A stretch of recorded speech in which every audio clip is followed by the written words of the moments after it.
Our body is composed of many parts and systems.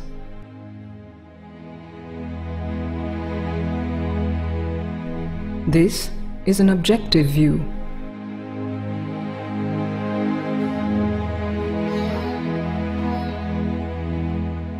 Sri Aurobindo gives us a subjective view.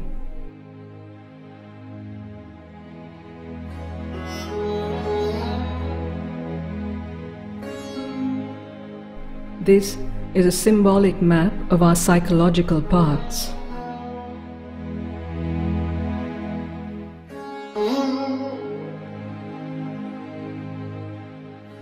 In our normal waking state, we can access only a small part of our consciousness.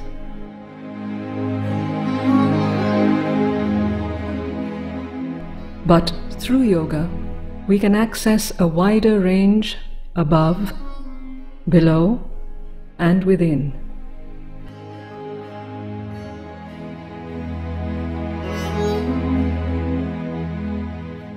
There are two systems in the organization of the being and its parts. There is a vertical system spanning above and below. There is also a concentric system. These two systems are simultaneously active.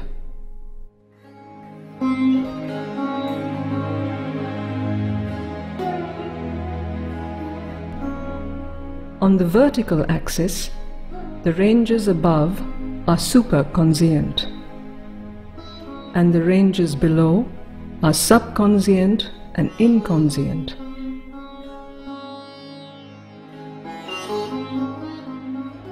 Our normal waking state is only the outer surface of consciousness.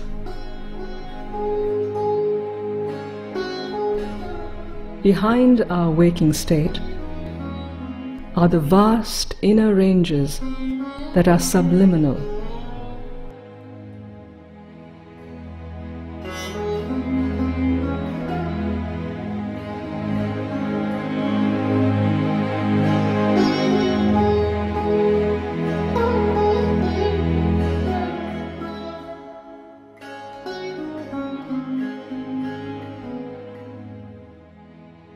Our true being, the soul, is the inmost.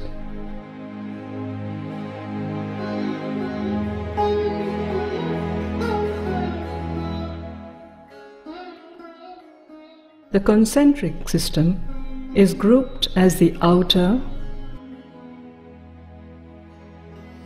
the inner, and the inmost.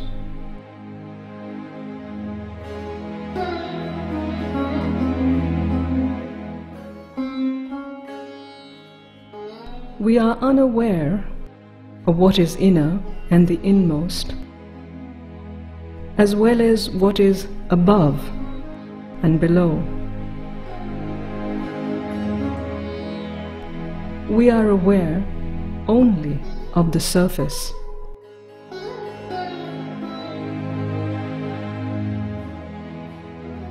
By stepping inward, we can observe the surface movements of our consciousness.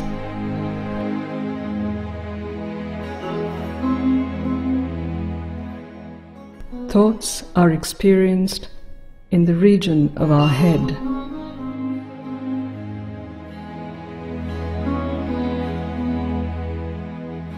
The movements of emotions, passions, drives and desires are experienced in the chest and below. From the hip and below are the largely unconscious movements. We are normally lost in these surface movements. These movements reflect three different parts of our being: mind, vital, and physical. These three parts are woven into each other in their normal operations. Discerning these three parts and their intermixing is the first step into our inner world.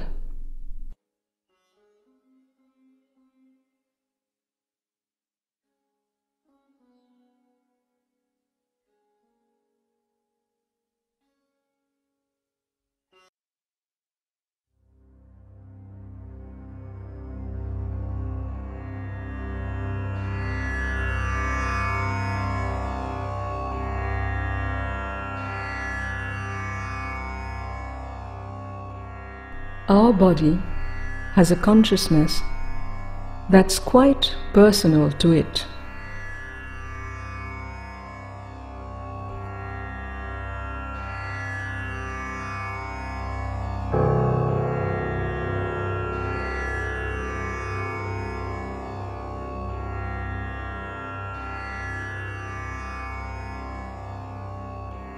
There is an automatic intelligence and organization at work, managing incredibly complex operations.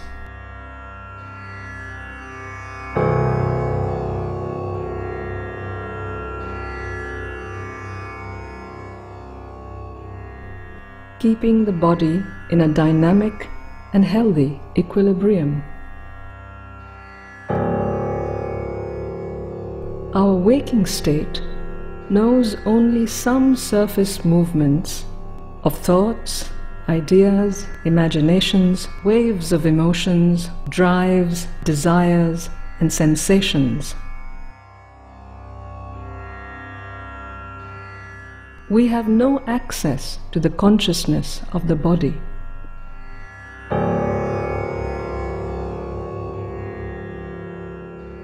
The body regulates itself independent of our conscious mind.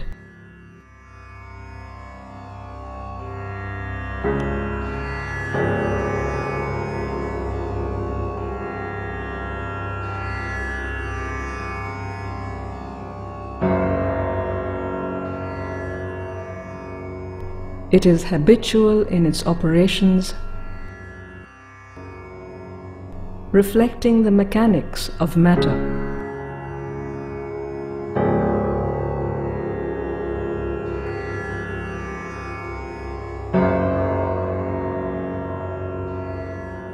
The body is a product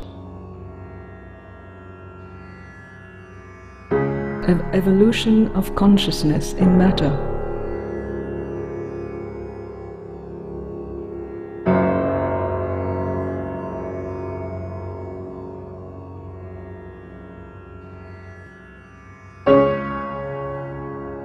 It carries with it the inertia of matter.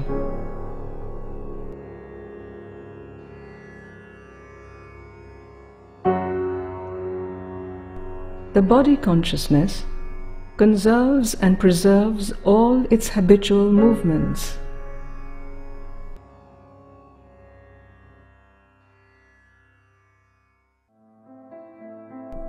It makes our daily movements into routine habits.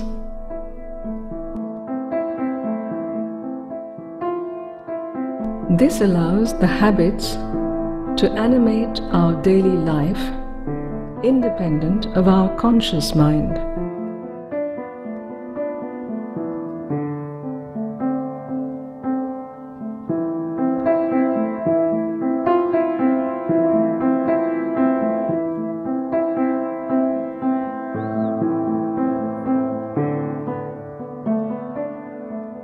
Our senses operate habitually.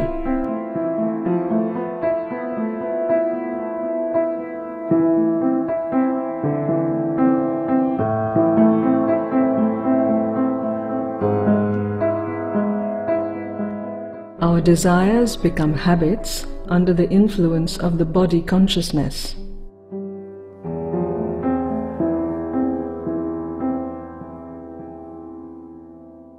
So are the emotions made into habits.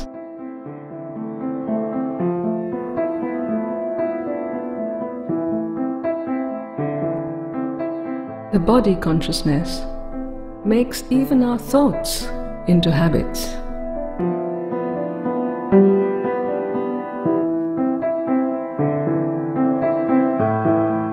Thus, our psychological habits get preserved in the body consciousness. The cells of our body retain them.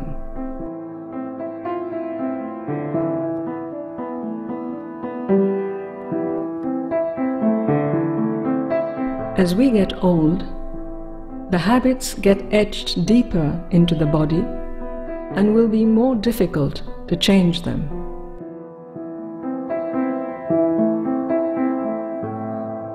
The body is also the reservoir of our long evolutionary journey.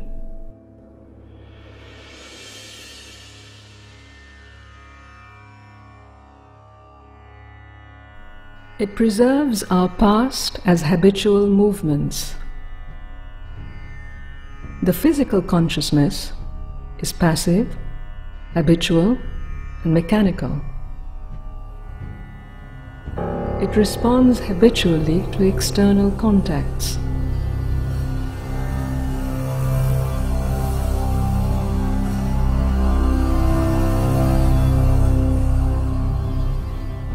Its movements are random and dispersive. However, its instinct is to persist.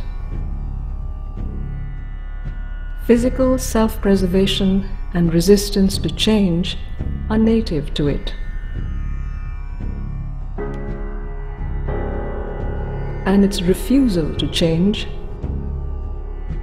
is one of the greatest obstacles in transforming ourselves. It has a will of its own, quite independent of the will of the conscious mind and its ideas. It can learn new movements, but this requires repetition of the movement till it becomes automatic and habitual.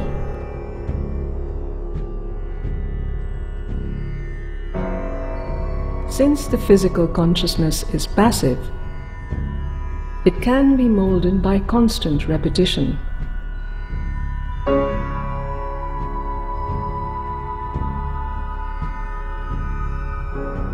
The passivity of the physical consciousness is exploited by the advertising industry to create new habits by repeated impressions.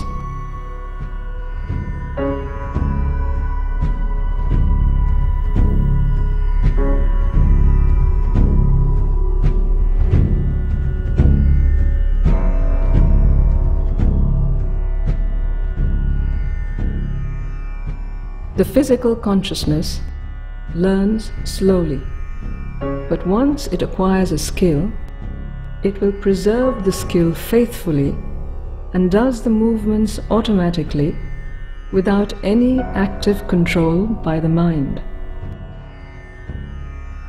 Like typing, driving, swimming, dancing, and playing musical instruments.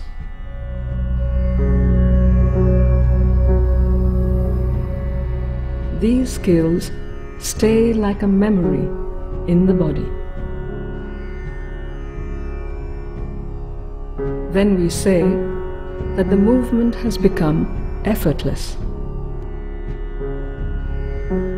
Thus, the passivity of the physical consciousness becomes a great advantage, as it can transmit and express outwardly the inner movements.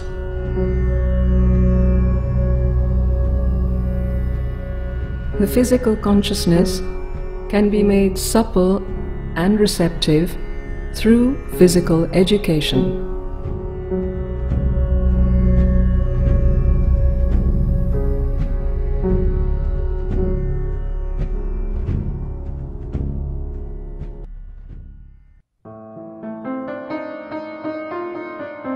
well-trained body becomes a receptive instrument capable of expressing higher consciousness.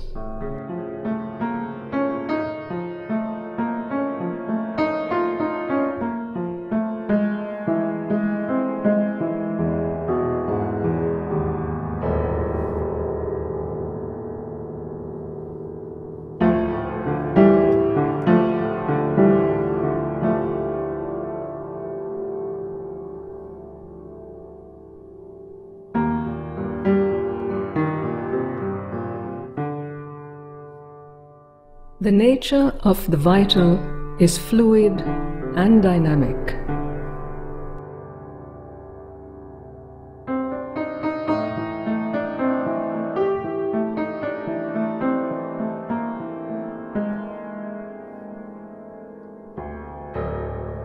It is the prana, or the life force, that transforms matter into living substance.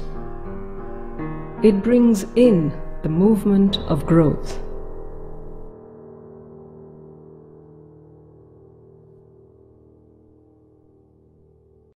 Develops the senses.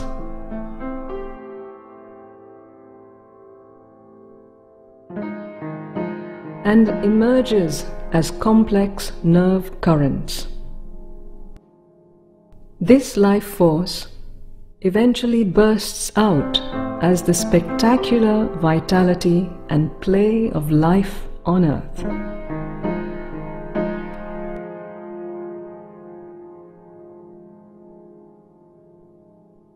It is the same energy that animates human life.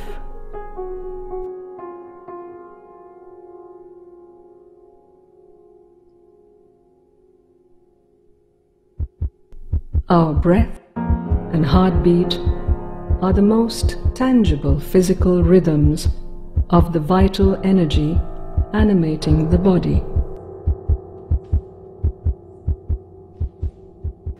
Practices like pranayama and hatha yoga are some of the physical methods which energize and balance the vital energy in the body. Sri Aurobindo approaches the vital energy from a psychological perspective. The surface movements of the vital are subjectively experienced, predominantly in the frontal region of the body. These surface movements can be broadly grouped into three: the higher vital, or the region of emotions; the central vital, which is the region of strong drives and passions; and the low vital, that is the region of small impulses, desires, and sensual cravings. The word low vital is not used in any derogatory sense. It refers only to its position in the hierarchy of the planes. Learning to distinguish these parts is a necessary step towards the mastery of the vital.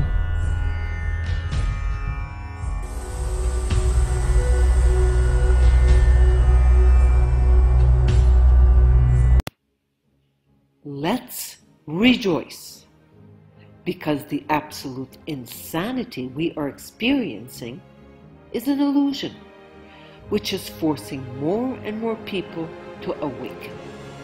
However, we must have compassion for those who are incapable of awakening, because the mRNA injections have created a separation from the individual soul. The only way out of the illusion is absolute non-compliance. I am not interested in survival, which leads to inevitable death, with reincarnation back into this virtual reality simulation. I choose to live at all cost. The courageous ones have consciously chosen to get out of the illusion and will continue the evolution of consciousness on the ascending crystal spiral. Consider viewing the many videos I have created on the time wave spirals. I know my jail experience was a blessing because it forced me to leave Canada and what was perceived as a perfect life of a very successful dentist and mother of 2 wonderful children. I accessed the courage within me, abandoned myself to my soul, and jumped into the complete unknown.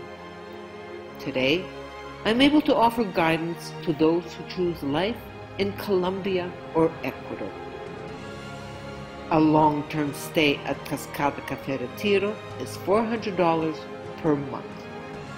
I also offer reconstructive dentistry at a very affordable price. Finally, I am guided by the teachings of Sri Aurobindo and the Mother. Sri Aurobindo's integral yoga goes beyond individual liberation and embarks on a collective transformation on earth. After Sri Aurobindo's passing, the Mother continued their work, and on February 29, 1956, she brought down the supramental consciousness upon earth. Since then, the supermind has been operational on earth as an active evolutionary power. A new phase of evolution has begun amid the collapse of the old world. Integral yoga is an invitation to take part in an unprecedented adventure of consciousness. Will you join us? Infinite love.